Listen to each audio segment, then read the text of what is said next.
5 vegetables that are toxic for your gut. All right, I want to get back to the basics today because we've all been taught that if it's a veggie, then it most definitely deserves a spot on your plate, right? Well, not so fast. There are actually veggies out there that can straight up destroy your gut health, especially if you eat them frequently. So let's talk about 5 of the worst ones out there. Tomatoes. Now, Europeans called it the poison apple and actually wouldn't touch it for 200 years. Now, why is that? Well, it's part of the nightshade family. So lectins are primarily in the skin and the seeds. So if you're going to use them, do like my mother did and peel and deseed it, like an Italian nonna would do as well. And until I went to college, I never had a tomato that hadn't been peeled and deseeded because she was taught by her mother that these are dangerous. So how does it destroy gut health specifically? Well, remember, lectins are part of the plant defense system against being eaten. Most plants do not want you to eat them or their babies. So they develop defensive proteins that are called lectins. Now, there are many other defensive proteins in plants, like oxalates, for example. But lectins in specific are capable of causing literal microscopic holes in the wall of your gut. So what? When those holes occur, bacteria leak through, lectins leak through, and you get inflammation, both in the wall of your gut, but also in you. And if an animal does not feel good, if an animal is not thriving, the animal figures out that this particular food it shouldn't eat. The plant wins, the animal wins, and everybody's happy until humans arrive. When we eat these things, we take antacids, we take pain relievers, we take antidepressants, all because the plant is trying to get our attention and we don't listen. All right, another nightshade family, peppers. Whether it's a regular pepper, a bell pepper, a jalapeno pepper, they're all, again, part of the nightshade family. Now, I might add that everything that you see here, up until the last one, are New World plants. Now, why is that important? All of us here in the United States are not from America. We're either European, African, or Asian. Yes, Native Americans were here much longer, so none of us, up until 500 years ago, were ever exposed to a North or South American plant. So we've had a very small time period to understand and get used to these new compounds. So all of these peppers are also part of the nightshade. Now, capsicum, that really hot flavor, is actually a warning shot to you that you shouldn't eat these things.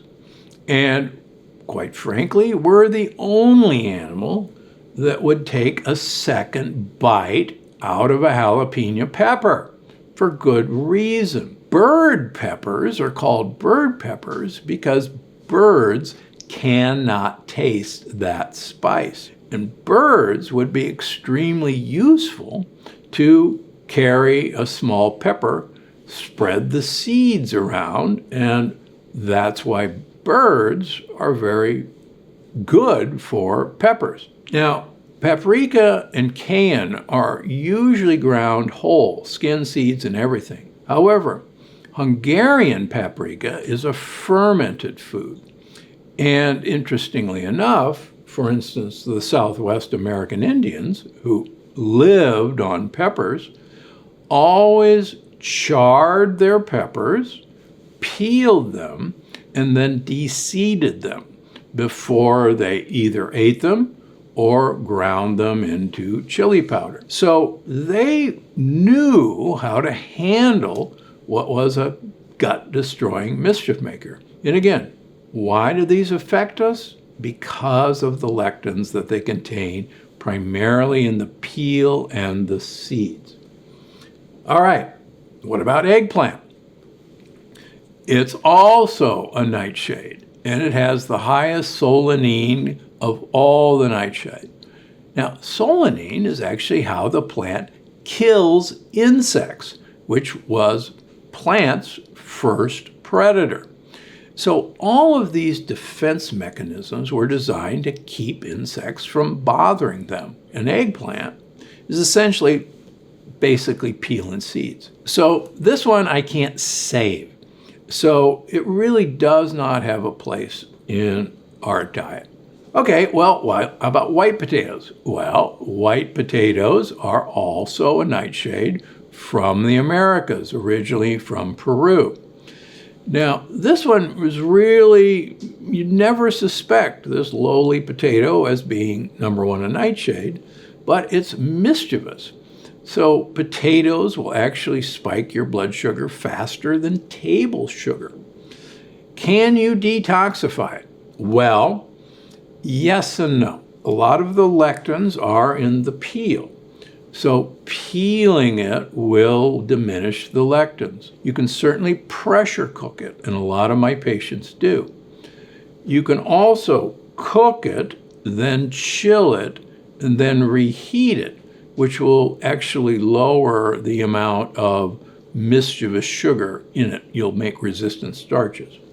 On the other hand, sweet potatoes, yams, and a purple sweet potato are totally different families of potatoes. They do not have these mischief makers. So do me a favor, just exchange your white potatoes for a yam, a sweet potato, or a purple sweet potato, and leave those off to the side as well. All right, now, when I was a kid, my parents almost every day tried to get my sister and I to eat green beans and peas. And we would play a game of trying to hide them so that we could get dessert. And we really didn't like them. Looking back, there was a really good reason, because these are part of the legume family, beans and legumes. And even a green bean is just a container for the seeds. And we don't think much about it, but a green bean is a seed pod. And the problem with these are some of the highest lectin-containing foods that there are. So just because the seeds are hiding doesn't mean they're good for you. And if you undercook them, you're going to have even more lectins. So what can you do about it? Well, you can pressure cook your peas. You can pressure cook your green beans. But quite frankly, they aren't very tasty. Now, I know many of you go, oh, but wait a minute, pea protein. Pea protein's in everything, and pea protein is a wonderful, healthy plant protein. Unfortunately, pea protein has lectins. But here's the good news, as I wrote about in my book, Gut Check. If you hydrolyze or isolate pea protein or soy protein, the lectins are removed. So if you see pea protein, it better say pea protein isolate or pea protein hydrolysate, then it's safe. But unless you pressure cook these guys, these are not health foods. They contain lectins. All right, how about the gourd family, cucumbers and zucchini?